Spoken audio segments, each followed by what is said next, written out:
Back in the year 1993, our aunt got sick. She was so very sick, it made all of us worry. And when we went to school, we told our teachers that our auntie was sick. And our teachers took that as an opportunity to come and share the gospel of Jesus Christ to our family. They told us that that night they would come home, and they indeed, true to their word, they came home. And that night they prayed for our aunt and shared with us the good news of salvation. Then and there, my parents gave their lives to Jesus Christ. They accepted him as their personal savior. I do not remember giving my life to Jesus Christ. I was far too small to remember these things. But I knew something good had happened to our family and that the Lord had come to be part of our family. That was the first time I had ever heard the message of salvation from anybody. And it was amazing. And so I grew up in a Christian home basically, and I went to Sunday school as all kids did. I tried as much as I could to follow what the Bible said, like good works and all that. I was okay, you know, there was nothing really major about my lifestyle that was alarming, and I was okay with that for that moment. I remember deep within me, I always told myself and God, just within me, that one day, God, I'm going to give my life to you. I don't want to die without knowing who you are. Yet today is not the day. I'm waiting for a specific time, not today, but just another day. You know, the saddest part for me about being a Christian in those days was doing all the Christian things, doing all that the Lord says to do, yet not knowing the one who created all those laws or the one who created me. But anyway, I didn't seem to mind my lifestyle, and I just continued living my life. So back in the year 2011, I got to hear and read the testimony of 7 youths who had been taken by Jesus to hell and heaven. They told us the different experiences that they had had there in heaven and in hell, but the hell part definitely got me. It was like on that day I got a revelation of the truth of God, that if I do not accept him and accept Jesus' sacrifice for my life, then I would be separated from him in hell. And I knew I did not want to be separated from my Lord Jesus Christ. And on that day, alone in my room, my twin sister was not even there, I gave my life to Jesus Christ. It wasn't under duress or out of fear, but I felt that moment when I got to see the seriousness of the whole situation, I said yes to Jesus Christ. People say that they never felt anything when they said yes to Jesus Christ and gave their lives to him. I felt something different. I felt so different. It's like love had been poured within me. Like, I felt so different, and my whole outlook of the world was just different. I would walk out of the room and see somebody walking, somebody I don't even know, and I say, Jesus, I love them so much. As in, what's this? I love them so much. Lord, I don't want them to perish. I want them to know about you. I want them to know about the good news of salvation. That's how I would react each time I saw somebody and thought, what if this person does not know about Christ? So in my first days, I really was outspoken with regards to the message of Jesus Christ, and I just wanted everybody to get to know him and to accept him and to be saved. As in, it was like an urgent message that I had to pass.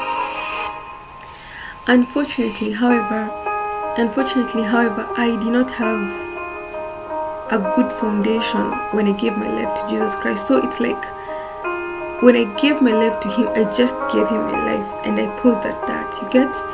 I didn't take other steps to ensure that I do not go astray or fall from that path. So what happened is, I kept doing God things, but I did not know how to live the Christian life. I did not know if I understand what I'm meaning. Basically, I kept living in the flesh, and I was not living in the spirit or being led of the spirit. I joined Christian Union. I became a leader. I was so committed. Like the moment I gave my life to Jesus Christ, I felt like just a passion and a hunger for Christ was poured within me. And this is something that has followed me each and every single day of my life, each and every single day. But one thing that was disturbing me was at that moment, before I'd given my life to Jesus Christ, I had a boyfriend and all that, and I didn't have values by then, and I didn't care for what the word was saying, and so I had compromised. So here's a situation where I've just given my life to Jesus Christ, and I'm still with this man. So my dilemma is, do I please this man or do I please God? At that moment, I did not know what to do, and I found myself consumed by love for this man that I found myself compromising enough times instead of doing what I was supposed to do. One thing I did not understand is I had so much love for Jesus Christ. I'm telling you, I had so much love. I wanted just nothing else but to do what God wanted me to do. But at the same time, I would always compromise. I would go to Christian Union, I preach, I sing, I share, and then I would be back in my room and just with my boyfriend, and I would say to the Lord, what is this? As in, one of the things I hated the most about Christians before I got born again was hypocrisy. As in, so many of them are hypocrites, and I was that hypocrite in those moments, and it made detest of myself to build within me. You understand? Like I was just like those Christians I never wanted to be. I was compromising and then going to sing to the Lord in church. I would say my testimony and I would do everything Christian, but I would not live. It's like I was living a double life, and I didn't like that at all, and it really disturbed me. And being born again at that time, I was deeply convicted by my actions. Within the same time, we broke up with this supposed man, and my heart was so broken, and it just left a bad taste in my mouth in terms of I felt like all men are the same, that all men are just out to destroy women and just do bad things and all that. So as in, that was just another heart that I bottled up within me, even when I moved on to the next relationship. So, as a Christian, you're expected to do the right things. And so what I did, because of not knowing how to get out of this position that I was in, is I put on a mask. So then I would go to church, do all those things, but in my personal life, I know what is going on. I know that I am not well. I know that I do not know how to walk in Christ. I do not know what to do. But I would just keep doing it. I would go sing in church. I would go teach the teens. I would do all those things. That's what I'm saying. But I was not fulfilled because I knew within me I was not being honest with Christ and with myself. I remember the year 2014. I had no peace at all. I was disturbed to a point I decided I do not want to do anything to do with I do not want to serve God in any way. Not because I did not love Him or anything, but because I felt I was not being sincere and I was being a hypocrite. That same hypocrite I had said I never wanted to ever be. So I told the Lord, I'm making a deliberate choice to stop serving in church, to stop preaching in church, to stop teaching the teens, to just take a back seat in church, because I was not willing to keep on walking as I was. I was not willing to keep on being a hypocrite. I told the Lord, you need to work in me because I cannot live like this.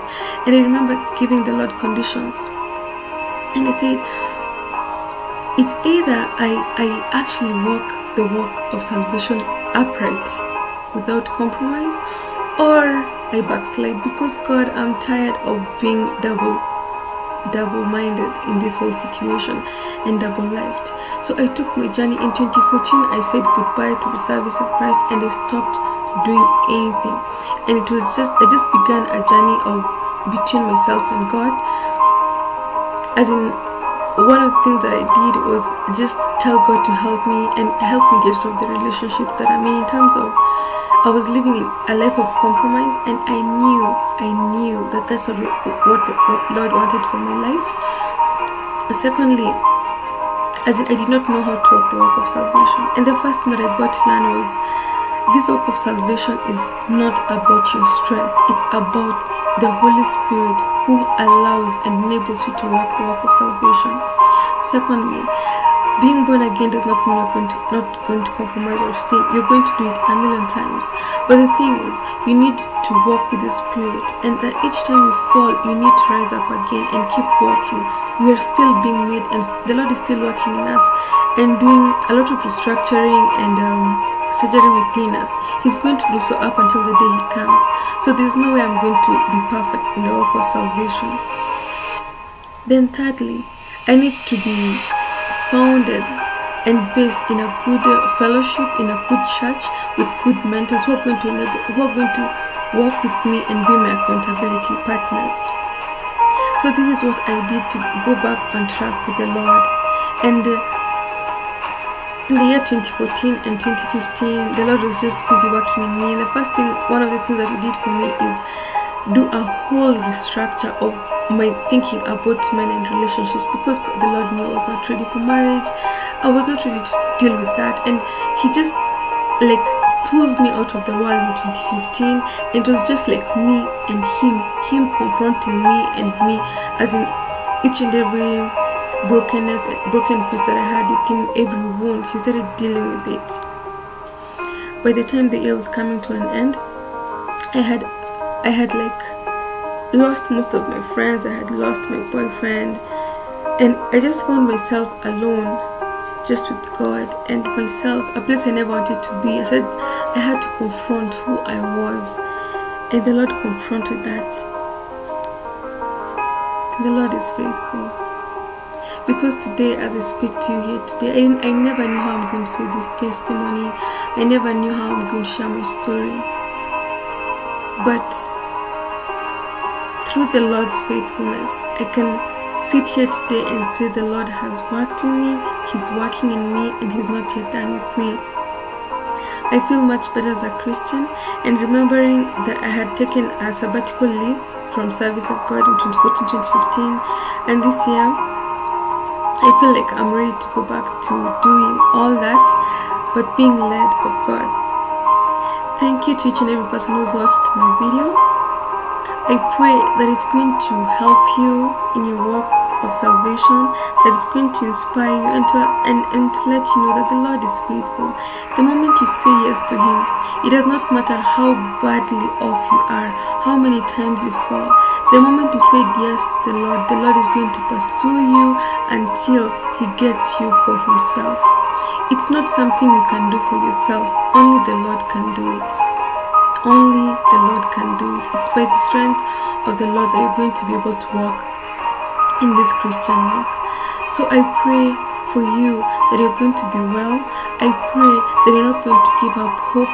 I pray that in this season, even as you wonder what's happening, I need to walk the right way, that the Lord is going to guide you, just as He did up until this moment, where I'm able to say that I'm okay, not fully, but I'm fine as a Christian. I give God all the glory and I give God all the honor. This testimony is for Him, and I pray I've been able to articulate myself well, all to the glory and honor of His name. Thank you to all who watched my video. Bye. God bless you all.